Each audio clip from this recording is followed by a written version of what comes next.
നമസ്തേ. ഇന്ന് നമ്മളോടൊപ്പം അതിഥിയായിട്ട് എത്തിയിട്ടുള്ളത് ഹിന്ദു ഐക്യവേദി കാര്യകർത്താവ് RV ബാബു സാറാണ്. തലശ്ശേരി ആർച്ച് ബിഷപ്പ് മാർ ഒരു പ്രസ്താവന നടത്തിയിരിക്കുന്നു. 11 സംസ്ഥാനങ്ങളിൽ നിലനിൽക്കുന്ന മത പരിവർത്തന നിയമം പിൻവലിക്കണമെന്നാണ് അദ്ദേഹം പറഞ്ഞിരിക്കുന്നത്. ഈ ആവശ്യം യഥാർത്ഥത്തിൽ രാജ്യത്തെ പാവപ്പെട്ട ഹിന്ദുക്കളെ മതം മാറ്റാം എന്നുള്ള ഒരു ഉദ്ദേശത്തോടു കൂടിയാണ് ഹിന്ദു ഐക്യവേദി കാര്യകർത്താവ് എന്ന നിലയിൽ ഈ വിഷയത്തിൽ എന്താണ് സാറിന്റെ നിലപാട്? ഛത്തീസ്ഗഡിലെ വിഷയവുമായി ബന്ധപ്പെട്ട് കേരളത്തിൽ വ്യാപകമായ പ്രതിഷേധങ്ങൾ ക്രൈസ്തവ സഭയുടെ അത് തന്നെ എനിക്ക് എന്തിനാണെന്ന് മനസ്സിലാവുന്നില്ല. സംഭവം ഉണ്ടായത് ഛത്തീസ്ഗഡിലാണ്, കേരളത്തിലാണ് പ്രതിഷേധങ്ങൾ വരിക. അത് തന്നെ ഇത് യുക്തിക്ക് നിരക്കാത്ത കാര്യമാണ്. അപ്പൊ അതിന്റെ അർത്ഥം അതിനകത്ത് പിന്നിലൊരു രാഷ്ട്രീയമുണ്ട് എന്ന്. കേരളത്തിലെ രാഷ്ട്രീയ സാഹചര്യങ്ങളെ മാറ്റിമറിക്കാൻ ഉദ്ദേശിച്ചുകൊണ്ട് നടത്തുന്ന ചില രാഷ്ട്രീയ പ്രസ്ഥാനങ്ങൾ നടത്തിക്കൊണ്ടിരിക്കുന്ന പ്രതിഷേധങ്ങളുടെ ചട്ടുകമായിട്ട് കേരളത്തിലെ ക്രൈസ്തവ സഭ മാറുകയാണ്. അപ്പോ അത് സംബന്ധിച്ചിടത്തോളം ക്രൈസ്തവ സഭയുടെ പ്രതിഷേധത്തില് ഇന്നലെയും മിനിഞ്ഞാന്നുമൊക്കെയായിട്ട് ക്രൈസ്തവ സഭയുടെ മേലധ്യക്ഷന്മാര് നടത്തിയിട്ടുള്ള പ്രസ്താവന അങ്ങേറ്റം പ്രകോപനപരം. നമ്മുടെ രാജ്യത്ത് ഒരു 10-50 വർഷത്തോളമായിട്ട് നിലനിൽക്കുന്ന കുറെ നിയമങ്ങൾ. ആ നിയമങ്ങളിൽ ഒന്നാണ് മതപരിവർത്തന നിരോധന നിയമം. 1967 കോൺഗ്രസിന്റെ സർക്കാർ ആദ്യമായിട്ട് ആ നിയമം കൊണ്ടുവന്നത് ഒറീസയിലാണ്. പിന്നീട് അത് മധ്യപ്രദേശില് തുടങ്ങി മറ്റു സംസ്ഥാനങ്ങളിലേക്ക് വ്യാപിച്ചു. ഏകദേശം 11 സംസ്ഥാനങ്ങളിൽ ഇപ്പോൾ മതപരിവർത്തന നിരോധന നിയമം നടപ്പിലുണ്ട്. ആ നിയമം ആ സംസ്ഥാനങ്ങളിലൊക്കെ കൊണ്ടുവന്നതിലെ ഒരു പ്രധാനപ്പെട്ട പങ്ക് കോൺഗ്രസിനാണ്. പല സംസ്ഥാനങ്ങളിലും കോൺഗ്രസ് കൊണ്ടുവന്നു. പിന്നീട് ബിജെപിയുടെ ലെവലിൽ ആ നിയമങ്ങൾ കൂടുതൽ കർക്കശമാക്കുകയോ അല്ലെങ്കിൽ പുതിയ സംസ്ഥാനങ്ങളിൽ നടപ്പാക്കുകയോ ചെയ്തു. അപ്പൊ ഈ നിയമങ്ങൾ എന്തിനു വേണ്ടിയാണ് അവിടെ കൊണ്ടുവന്നത് എന്നുള്ളതിന്റെ പശ്ചാത്തലം മറന്നുകൊണ്ടാണോ ഈ ക്രൈസ്തവ സഭാ മേലധ്യക്ഷന്മാർ ഇത്തരം പ്രസ്താവന നടത്തുന്നത്? ഈ പറയുന്ന സംസ്ഥാനങ്ങളിലടക്കം വ്യാപകമായ തോതിൽ മതം മാറ്റം അനസ്യൂതം നടന്നുകൊണ്ടിരിക്കും. പാവപ്പെട്ട വനവാസി വിഭാഗങ്ങളിലേക്ക് കടന്നു ചെന്ന് അവരെ എളുപ്പത്തിൽ അവരുടെ മതവിശ്വാസത്തിൽ നിന്ന് അടർത്തി മാറ്റാൻ, അതിന് അവരുടെ ഇല്ലായ്മയെ, ദാരിദ്ര്യത്തെ, അവരുടെ നിരക്ഷരതയെ ഒക്കെ ചൂഷണം ചെയ്ത് അവരെ മതം മാറ്റിക്കൊണ്ടിരിക്കുന്ന പ്രവണത ഈ പറയുന്ന സംസ്ഥാനങ്ങളിൽ വളരെ വ്യാപകമായി. അപ്പൊ അതിനെതിരെ വ്യാപകമായ തോതിൽ പ്രതിഷേധങ്ങൾ ഈ പറയുന്ന സംസ്ഥാനങ്ങളിൽ ഉണ്ടായപ്പോഴാണ് ഈ നിയമം തന്നെ അവിടെ ഉണ്ടായത്. ഇപ്പോ ക്രൈസ്തവ സഭ പറയുന്നത് ഈ നിയമം മുഴുവൻ എടുത്തു മാറ്റണം. ഈ നിയമം തങ്ങളുടെ വലിയ തോതിലുള്ള ശല്യം ഉണ്ടാക്കും. എന്തുകൊണ്ടാണ് എടുത്തു മാറ്റണമെന്ന് പറയുന്നത്? മതം മാറ്റാനുള്ള സൗകര്യം തങ്ങൾക്ക് കിട്ടാൻ വേണ്ടി ക്രൈസ്തവ സഭ ഈ മതം മാറ്റ നിരോധന നിയമം എടുത്തു മാറ്റാൻ ആവശ്യപ്പെടുകയാണ്. ഈ സംസ്ഥാനങ്ങളിൽ ഈ നിയമം ഉള്ളതുകൊണ്ടാണ് കുറച്ചെങ്കിലും ചില നിയന്ത്രണങ്ങൾ മതം മാറ്റത്തിന് ഉണ്ടാക്കാൻ കഴിഞ്ഞിട്ടുള്ളത്. ഇപ്പോഴും മതമാറ്റങ്ങൾ നടക്കുന്നുണ്ട്.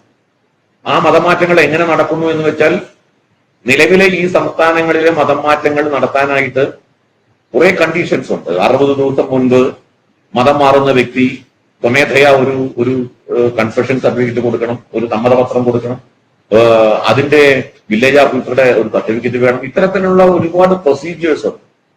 ആ പ്രൊസീജിയർ പൂർത്തിയാക്കിയാൽ മാത്രമേ ഒരാൾക്ക് അവിടെ മതം മാറാൻ കഴിയൂ. അപ്പോ അതിനൊക്കെ ഒരുപാട് തടസ്സങ്ങൾ അവിടെ വരും.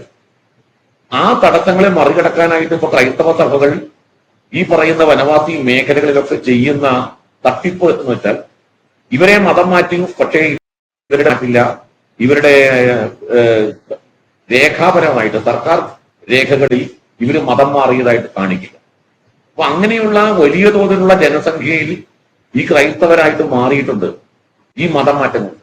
ഇപ്പോ ഛത്തീസ്ഗഡിലെ തന്നെ ബസ്തർ എന്ന് പറയുന്ന ജില്ലയിൽ, ബസ്തർ എന്ന് പറയുന്ന ഏരിയയിൽ ഒരു 70-80% വനവാസികള് മതം മാറിക്കഴിഞ്ഞു. മതമാറ്റം അവിടെ നടന്നു കഴിഞ്ഞു. വ്യാപകമായ തോതിൽ ചർച്ചകൾ അവിടെ രൂപപ്പെട്ടിരിക്കുന്നു. അപ്പോ ഇത്തരം പ്രദേശങ്ങളിൽ മതം മാറ്റം വ്യാപകമായതുകൊണ്ടാണ് ഇത്തരത്തിലെ നിയമം അവിടെ കൊണ്ടുവന്നത്. ആ നിയമം എടുത്തു മാറ്റണം എന്ന് പാമ്പ്ലാനി പോലുള്ള ബിഷപ്പ് ക്രൈസ്തവ സഭാ ബിഷപ്പുമാർ പറയുമ്പോൾ തങ്ങളുടെ മതം മാറ്റ ലക്ഷ്യം പൂർത്തീകരിക്കാൻ വേണ്ടിയാണ് അത് പറയുന്നത്. അതിനെ നമുക്ക് അംഗീകരിക്കാൻ സാധ്യമല്ല. ഈ നിയമം കൊണ്ടുവന്നത് BJP സർക്കാരല്ല, ആദ്യം കോൺഗ്രസ് സർക്കാരാണ്. ആ നിയമം കൊണ്ടുവരുമ്പോൾ ഒരു സാഹചര്യം ഉണ്ടായിരുന്നു അവിടെ. ആ സാഹചര്യത്തിന് ഇപ്പോഴും ഒരു മാറ്റം വന്നു. അതുകൊണ്ട് കോൺഗ്രസിന്റെ നേതാക്കന്മാരടക്കം ഇപ്പൊ ഛത്തീസ്ഗഡിലെ PCC അധ്യക്ഷൻ ദീപക് ബൈജ് അദ്ദേഹം തന്നെ പറഞ്ഞു ഈ നിയമം അവിടെ അനിവാര്യമാണ്. കാരണം വനവാസി മേഖലകളിൽ ഇത്തരത്തിൽ തെറ്റായ രീതിയിലുള്ള മതം മാറ്റങ്ങൾ നടക്കുന്നുണ്ട് എന്ന് പറഞ്ഞത് കോൺഗ്രസിന്റെ അധ്യക്ഷൻ. അപ്പോ ഇത്തരം കാര്യങ്ങളെ സംബന്ധിച്ചിടത്തോളം നമുക്ക് കണ്ണടയ്ക്കാൻ സാധ്യമല്ല. അതുകൊണ്ട് കേരളത്തിൽ ക്രൈസ്തവ സഭ മതം മാറ്റത്തിന് തങ്ങൾക്ക് അനുകൂലമായ സാഹചര്യം സൃഷ്ടിക്കാൻ ഈ മതം മാറ്റ നിരോധന നിയമം എടുത്തു മാറ്റണം എന്ന് പറഞ്ഞാൽ അതിന് നമുക്ക് അംഗീകരിക്കാൻ സാധ്യമല്ല. അത് യഥാർത്ഥത്തിൽ ലക്ഷ്യം വെക്കുന്നത് ഹിന്ദുക്കളെ മതം മാറ്റാനാണ്. അപ്പൊ ഹിന്ദുക്കളെ മതം മാറ്റാൻ തങ്ങൾക്ക് തടസ്സമായി നിൽക്കുന്നത് ഈ മതപരിവർത്തന നിരോധന നിയമമാണ്, അതെടുത്ത് മാറ്റണം എന്ന് പറഞ്ഞാൽ അതിനെ ശക്തമായിട്ട് തന്നെ ഇന്ത്യയിലെ ഹൈന്ദവ സംഘടനകൾ എതിർത്തു. അതാണ് ഇന്ന് ഇപ്പോ ഞാൻ എന്റെ ഫേസ്ബുക്ക് പോസ്റ്റിലൂടെ ഒക്കെ പറഞ്ഞിട്ടുള്ളത്. ഈ നിലയ്ക്ക് അത് ക്രൈസ്തവ സഭകൾ അവരുടെ നിലപാട് മതം മാറ്റത്തിന്റെ നിലപാടാണെങ്കിൽ ആര് മതം മാറ്റം നടത്തിയാലും അതിനെ ശക്തമായിട്ട് തന്നെ ഹൈന്ദവ സംഘടനകൾ ചെറുത്തു തോൽപ്പിക്കും എന്നുള്ള കാര്യത്തിൽ യാതൊരു സംശയം. സാർ, ഈ വിഷയത്തിൽ ഇപ്പോൾ ഇടത് വലത് സർക്കാരുകൾ വലിയൊരു മുതലെടുപ്പ് തന്നെ നടത്തുന്നില്ലേ? മാത്രമല്ല ഹിന്ദുക്കളെ കടന്നാക്രമിക്കുന്നത് നമുക്ക് കാണാൻ സാധിക്കും. ഇപ്പോൾ നമുക്കറിയാം സാർ, കഴിഞ്ഞ ദിവസത്തെ കണ്ടാണ് ന്യൂസ് 8 പുറത്തുവിട്ട ഒരു വാർത്ത. ഈ ഛത്തീസ്ഗഡ് വിഷയവുമായി ഒരു സനാതന ധർമ്മത്തിലേക്ക് തിരിച്ചു വന്ന ഒരു വ്യക്തിയെ ഹിന്ദുക്കൾ മതം മാറ്റി എന്ന രീതിയിൽ വീണ്ടും കേരളത്തിൽ ഗർഭാപ്പസി നടക്കുന്നു എന്ന രീതിയിലൊക്കെ മാധ്യമങ്ങൾ വാർത്ത കൊടുത്തിരുന്നു. അതിനെ എങ്ങനെയാണ് സാർ നോക്കിക്കാണുന്നത്?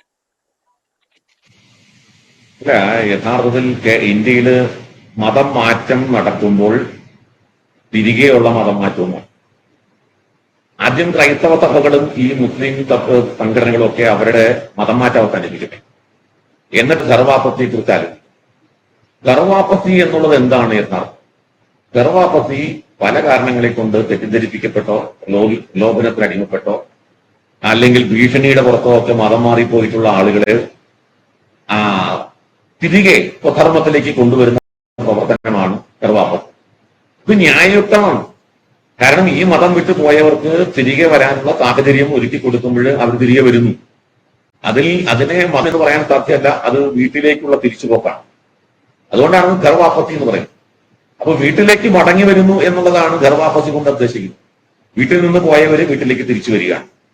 അതിനെ ആ ദൃഷ്ടിയിലെ നമുക്ക് കാണാൻ സാധിക്കും.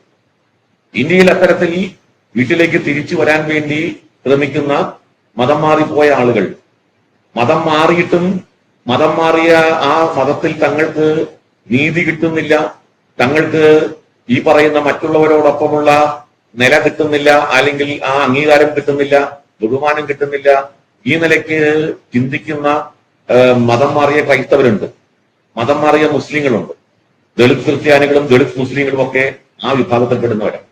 അപ്പൊ അവരൊക്കെ ഇന്ന് പുനർചിന്തനം നടത്തുന്നുണ്ട്. അവര് തിരികെ തങ്ങൾ വിട്ടുപോയത് കൊണ്ട് ഒരു പ്രയോജനവും അവിടെ ഉണ്ടായിട്ടില്ല. ദളിത് ക്രിസ്ത്യാനികൾക്കൊക്കെ തെമ്മാടിക്കുഴികളായിരുന്നു ഈ ക്രൈസ്തവ സഭയില്. അവർ മരിച്ചാൽ അവരെ കല്ലറയിൽ അടക്കം ചെയ്യുമായിരുന്നില്ല. അവർക്ക് പ്രത്യേക സെമിത്തേരികൾ, അവർക്ക് പ്രത്യേക പള്ളി, അവർക്ക് പ്രത്യേക തെമ്മാടിക്കുഴികൾ അടക്കം ചെയ്യാൻ. അവരുടെ വീടുകളിൽ നിന്ന് ഈ പറയുന്ന ക്രൈസ്തവ സഭയിലെ മേലാളന്മാരായിട്ടുള്ള കുടുംബങ്ങൾ അവരുടെ വീടുകളിൽ നിന്ന് വിവാഹം കഴിക്കുമായിരുന്നു. ദളിത് ക്രിസ്ത്യാനികളുടെ വീടുകളിൽ നിന്ന് വിവാഹം കഴിക്കില്ല, അവരുടെ വീട്ടിൽ പോയിട്ട് ഭക്ഷണം കഴിക്കില്ല. ഇതൊക്കെ ക്രൈസ്തവ സഭകളുടെ ഇപ്പോ സുറിയാനി ക്രിസ്ത്യാനി ആയാലും റോമൻ കത്തോലിക്കനായാലും ഒക്കെയുള്ള, അല്ലെങ്കിൽ യാക്കോബിച്ച സഭയിലും മലങ്കര സഭയിലും ഒക്കെയുള്ള ക്രൈസ്തവര് അവരൊക്കെ റോയൽ ക്രിസ്ത്യാനികളാണ്. ആ ക്രിസ്ത്യാനികളൊന്നും ഈ ദളിത് ക്രിസ്ത്യാനികൾ മതം മാറിയ പട്ടികജാതിക്കാര് മതം മാറിയ വനവാസികൾ മതം മാറിയ സ്ഥലങ്ങളിൽ പോയിട്ട് ഈ പറയുന്ന വിവാഹാലോചന പോലുള്ള കാര്യങ്ങളൊന്നും ചെയ്യില്ല, അവരെ അടുപ്പിക്കില്ല. അപ്പൊ അവരിപ്പോ പുനർചിന്തനത്തിന് തയ്യാറായിട്ട് രംഗത്ത് വരുമ്പോൾ അത്തരം ആളുകളെയൊക്കെ സ്വധർമ്മത്തിലേക്ക് സ്വീകരിക്കുക എന്നുള്ളത് ഒരു ന്യായമായ കാര്യമാണ്, യുക്തിസഹമാണ്. അതിനെ എതിർക്കാൻ ആർക്കും സാധ്യമല്ല. ഇവിടെ ഇപ്പൊ മതം മാറ്റം നടക്കുന്നത് എങ്ങനെയാണ്? മതം മാറ്റം ക്രൈസ്തവ സഭകൾ നടത്തുന്നത് ഈ പാവങ്ങളുടെ ഇല്ലായ്മയെ ചൂഷണം ചെയ്താണ്, അവരുടെ ദാരിദ്ര്യത്തെ ചൂഷണം ചെയ്താണ്, അവരുടെ നിരക്ഷരതയെ ചൂഷണം ചെയ്താണ്, അവരെ പറഞ്ഞ് പറ്റിച്ചിട്ടാണ്. അപ്പൊ അങ്ങനെ പ്രലോഭിപ്പിച്ചും തെറ്റിദ്ധരിപ്പിച്ചും പറഞ്ഞ് പറ്റിച്ചും നടത്തിക്കൊണ്ടിരിക്കുന്ന മതം മാറ്റത്തെയാണ് നമ്മൾ എതിർത്തുകൊണ്ടിരിക്കുന്നത്. അങ്ങനെ മതം മാറ്റം നടത്തുന്നു എന്നുള്ളത് ചരിത്രപരമായി തന്നെ ക്രൈസ്തവ സഭകൾ നടത്തിയിട്ടുണ്ട് എന്നുള്ളത് ഒരുപാട് ഉദാഹരണങ്ങൾ നമ്മുടെ മുമ്പിലുണ്ട്. ഇപ്പോ മഹാത്മാഗാന്ധിജി അദ്ദേഹം സ്വാതന്ത്ര്യ സമരത്തിന്റെ കാലഘട്ടത്തിൽ അദ്ദേഹം പറയുകയുണ്ടായി, എനിക്ക് അധികാരം കിട്ടിയാൽ, എന്റെ കയ്യിലേക്ക് അധികാരം കൈവന്നാൽ ഞാൻ ആദ്യം തന്നെ ചെയ്യുന്നത് 2 കാര്യങ്ങളാണ്. ഒന്ന്, മതം മാറ്റം നിയമം മൂലം നിരോധിക്കും. 2, ഗോവധം നിരോധനം നടപ്പാക്കും, ബോധ നിരോധനം നടപ്പാക്കും. ഈ 2 കാര്യങ്ങൾ പറഞ്ഞത് മഹാത്മാഗാന്ധിജിയാണ്. ഈ നമ്മുടെ രാജ്യം ഏറ്റവും അഭിമാനകരമായി ഉയർത്തിപ്പിടിക്കുന്ന സന്യാസി വരുന്നതാണ് സ്വാമി വിവേകാനന്ദൻ. ആ സ്വാമി വിവേകാനന്ദൻ പറഞ്ഞു, ഒരാൾ മതം മാറിയാൽ ഹിന്ദു മതത്തിൽ ഒരാൾ നഷ്ടപ്പെടുക മാത്രമല്ല, ഒരു ശത്രു ഉണ്ടാവുക കൂടി ചെയ്യുന്നു എന്ന് പറഞ്ഞത് അത്രയും രൂക്ഷമായ പ്രതികരണം മതം മാറ്റത്തിനെതിരായി നടത്തിയ ആള് സ്വാമി വിവേകാനന്ദനാണ്. ആ സ്വാമി വിവേകാനന്ദൻ വർഗീയവാദിയാണ്. ആ സ്വാമി വിവേകാനന്ദൻ സംഘപരിവാറായിരുന്നു. അപ്പൊ ഇത്തരത്തിൽ മതം മാറ്റത്തിനെതിരെ വലിയ തോതിലുള്ള വിമർശനങ്ങൾ നമ്മുടെ രാജ്യത്തെ മഹാന്മാര് നടത്തി. ശ്രീനാരായണ ഗുരുദേവൻ മതം മാറ്റത്തിനെതിരായിട്ടാണ് മതം ഏതായാലും മനുഷ്യനുണ്ടായാൽ മതി എന്ന് പറഞ്ഞു. മതം മാറ്റത്തിനെതിരായി നാരായണ ഗുരുദേവൻ ശക്തമായ രീതിയിൽ പ്രതികരിച്ചു. കുമാരനാശാൻ മതം മാറ്റത്തിനെതിരായി. അതേപോലെ അയ്യങ്കാളിയെ പോലുള്ള മഹാന്മാർ, ശുഭാനന്ദ ഗുരുദേവനെ പോലുള്ള മഹാന്മാർ, ഇവരൊക്കെ ശക്തമായിട്ട് മതം മാറ്റത്തെ എതിർത്തവരാണ്. അങ്ങനെയുള്ള മഹാന്മാരായിട്ടുള്ള ആളുകൾ ഈ മതം മാറ്റത്തെ എതിർക്കാനുള്ള കാരണം ക്രൈസ്തവ സഭകൾ ആസൂത്രിതമായിട്ട് അവരുടെ ജനസംഖ്യ വർദ്ധിപ്പിക്കാൻ, ക്രൈസ്തവരുടെ എണ്ണം വർദ്ധിപ്പിക്കാൻ, സുവിശേഷം അവരുടെ എല്ലാ തലങ്ങളിലേക്ക് എത്തിച്ച് രാജ്യത്തെ ക്രൈസ്തവ രാജ്യമാക്കി മാറ്റാനുള്ള ആസൂത്രിതമായ ശ്രമം കാരണമായി നടത്തി. അവരൊക്കെ പറയുന്ന ജനസംഖ്യയിൽ അത് പ്രതിഫലിക്കുന്നില്ല. അത് യഥാർത്ഥത്തിൽ ഒരു തട്ടിപ്പാണ്. ജനസംഖ്യയിൽ പ്രതിഫലിക്കാത്തതിന്റെ കാരണം മതം മാറിയവര് രേഖകളിൽ മതം മാറിയതായിട്ട് കാണിക്കുന്നില്ല. കാരണം രേഖകളിൽ മതം മാറിയതായിട്ട് കാണിച്ചാൽ അവർക്ക് നിലവിൽ കിട്ടിക്കൊണ്ടിരിക്കുന്ന ആനുകൂല്യങ്ങൾ പലതും നഷ്ടപ്പെടും. പട്ടികജാതിക്കാർ മതം മാറിയാൽ പട്ടികജാതി വിഭാഗത്തിന് കിട്ടിക്കൊണ്ടിരിക്കുന്ന റിസർവേഷൻ സൗകര്യം നഷ്ടപ്പെടും.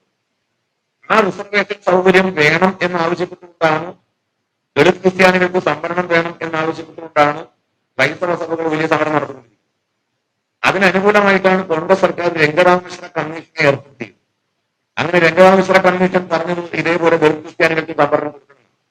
അപ്പോ കോൺഗ്രസിന്റെ നേതൃത്വത്തിൽ മതമാറ്റത്തെ പ്രോത്സാഹിപ്പിക്കുന്ന നിലപാട് രംഗരാമകൃഷ്ണ കമ്മീഷൻ കൂടി എടുക്കുകയുണ്ട്. ഹിന്ദു ഐക്യവേദി അടക്കമുള്ള സംഘടനകൾ ശക്തമായി നിലകൊണ്ടതിന്റെ അടിസ്ഥാനത്തിലാണ് ആ കമ്മീഷൻ റിപ്പോർട്ട് നടത്താവാതെ പോയത്, പ്രത്യേകിച്ച് BJP അധികാരത്തിൽ വന്നതിന് ശേഷം. അപ്പൊ ആ നിലയ്ക്ക് മതമാറ്റത്തെ സംബന്ധിച്ച് ഗൗരവമായിട്ട് ചിന്തിക്കുകയും അതിനെതിരായി പ്രവർത്തിക്കുകയും ചെയ്ത ഒരു പാരമ്പര്യം ഇന്ത്യയിലുണ്ട്. അത്രമാത്രം മതം മാറ്റത്തിന് ഇരയായ ഒരു രാജ്യമാണ് ഇന്ത്യ. 800 വർഷക്കാലം മുസ്ലിം ഭരണാധികാരികൾ ഭരിച്ചു. 200 വർഷക്കാലം ബ്രിട്ടീഷുകാർ, പ്രത്യേകിച്ച് സത്യം പറഞ്ഞാൽ അത് ക്രൈസ്തവര് ഭരിച്ചു എന്ന് പറഞ്ഞു. ഇത്രയും കാലം ഭരിച്ചുകൊണ്ട് ഈ നാട്ടിൽ വ്യാപകമായ തോതിൽ മതം മാറ്റങ്ങൾ ഈ ഭരണകൂടങ്ങൾ പിന്തുണയോടുകൂടി നടത്തുന്നുണ്ട്. ബ്രിട്ടീഷ് പിന്തുണയോടുകൂടിയിട്ടാണ് ബ്രിട്ടീഷ് പാതിരിമാര്, ക്രിസ്ത്യൻ പാതിരിമാര് ഇന്ത്യയിലെങ്ങും പ്രവർത്തിച്ചത്. പാതിരിമാർക്ക് ആവശ്യമായ എല്ലാ സഹായവും, മതം മാറ്റത്തിന് വേണ്ടിയിട്ടുള്ള എല്ലാ സഹായവും ബ്രിട്ടീഷുകാരുടെ കയ്യിൽ നിന്ന് കിട്ടിയിരുന്നു. അതേപോലെ സുൽത്താനേറ്റുകളുടെ കാലഘട്ടത്തിൽ ആ മുഗളന്മാരുടെ കീഴിൽ, മുഗള രാജാക്കന്മാരുടെ കീഴിൽ അവരുടെ നിയന്ത്രണത്തിലും നേതൃത്വത്തിലും വ്യാപകമായ തോതിൽ, സംഘടിതമായ തോതിൽ മതമാറ്റങ്ങൾ നടന്നു. ക്രൂരമായ പീഡനങ്ങളിലൂടെ, ധ്വംസനങ്ങളിലൂടെ, ജസിയ പോലുള്ള നികുതികൾ ചുമത്തിക്കൊണ്ട് മതം മാറ്റം നടത്താനായിട്ടുള്ള ആസൂത്രിതമായ ശ്രമം മുഗള ഭരണാധികാരികളുടെ, മുസ്ലിം ഭരണാധികാരികളുടെ കീഴിൽ നടന്നു. ഇതിനെയൊക്കെ ചെറുത്തുകൊണ്ടാണ് ഇന്ത്യയിലെ ഹിന്ദുക്കൾ സ്വധർമ്മത്തിൽ അടിയുറച്ച് നിന്നത്. എങ്കിലും അവർക്ക് കുറെ ആളുകൾ മതം മാറ്റാൻ കഴിഞ്ഞിട്ടുണ്ട്. ഇപ്പോ സ്വതന്ത്ര ഭാരതത്തിൽ വീണ്ടും അതേ തന്ത്രം ആവർത്തിക്കാനാണ് ശ്രമിക്കുന്നത്. ജനാധിപത്യത്തിന്റെ മറവിൽ, ഭരണഘടനയുടെ മറവിൽ മതം മാറ്റം നടത്താൻ ശ്രമിച്ചാൽ അതിനെ ശക്തമായി ചെറുക്കും. ഭരണഘടന എല്ലാവർക്കും മതവിശ്വാസം അനുവർത്തിക്കാനുള്ള, മതത്തിൽ വിശ്വസിക്കാനുള്ള സ്വാതന്ത്ര്യം കൊടുത്തിട്ടുണ്ട്. മതം പ്രചരിപ്പിക്കാനുള്ള സ്വാതന്ത്ര്യം കൊടുത്തിട്ടുണ്ട്. മതം പ്രാക്ടീസ് ചെയ്യാനുള്ള സ്വാതന്ത്ര്യം കൊടുത്തിട്ടുണ്ട്. പക്ഷെ ഭരണഘടന മതം മാറ്റാനുള്ള സ്വാതന്ത്ര്യം ആർക്കും കൊടുത്തിട്ടില്ല. അതായത് മതം പ്രചരിപ്പിക്കാനും മതം വിശ്വസിക്കാനും മതം പ്രാക്ടീസ് ചെയ്യാനുള്ള സ്വാതന്ത്ര്യം മതം മാറ്റത്തിനുള്ള സ്വാതന്ത്ര്യമല്ല എന്ന് ഈ ബിഷപ്പുമാര് മനസ്സിലാക്കണം. അതുകൊണ്ട് ഇവരുടെ പ്രസംഗത്തിലൊക്കെ ഭരണഘടനയെ ഉയർത്തിപ്പിടിക്കും. ഭരണഘടന അനുസൃതമായിട്ടാണ് ഈ രാജ്യത്തെ മതപരിവർത്തന നിരോധന നിയമങ്ങൾ ഉള്ളത് എന്ന് ഈ ബിഷപ്പുമാര് മനസ്സിലാക്കണം. ഇന്ത്യയിലെ ഭരണഘടനാനുസൃതമായി തന്നെയാണ് ഈ നിയമങ്ങൾ ഉള്ളത്. അതുകൊണ്ട് ഭരണഘടന ഉയർത്തിപ്പിടിച്ചുകൊണ്ട് ഇവിടുത്തെ ഹൈന്ദവ സംഘടനകളുടെ വായടപ്പിക്കാം എന്ന് ആരും കരുതേണ്ട. മതപരിവർത്തനത്തിനെതിരായി ശക്തമായി തന്നെ ഹൈന്ദവ സംഘടനകൾ അവരുടെ നിലപാടുമായിട്ട് മുന്നോട്ട് പോകും. എന്തായാലും ഈ വിഷയത്തിൽ താങ്കളുടെ നിലപാട് ശക്തമാണ്, ഒപ്പം വ്യക്തവുമാണ്. മതപരിവർത്തന നിയമങ്ങൾ കേരളത്തിലും നിലവിൽ വരട്ടെ എന്ന് നമുക്ക് ആഗ്രഹിക്കാം. ഇത്രയും സമയം നമ്മളോടൊപ്പം ചെലവഴിച്ചതിന് നന്ദി സർ.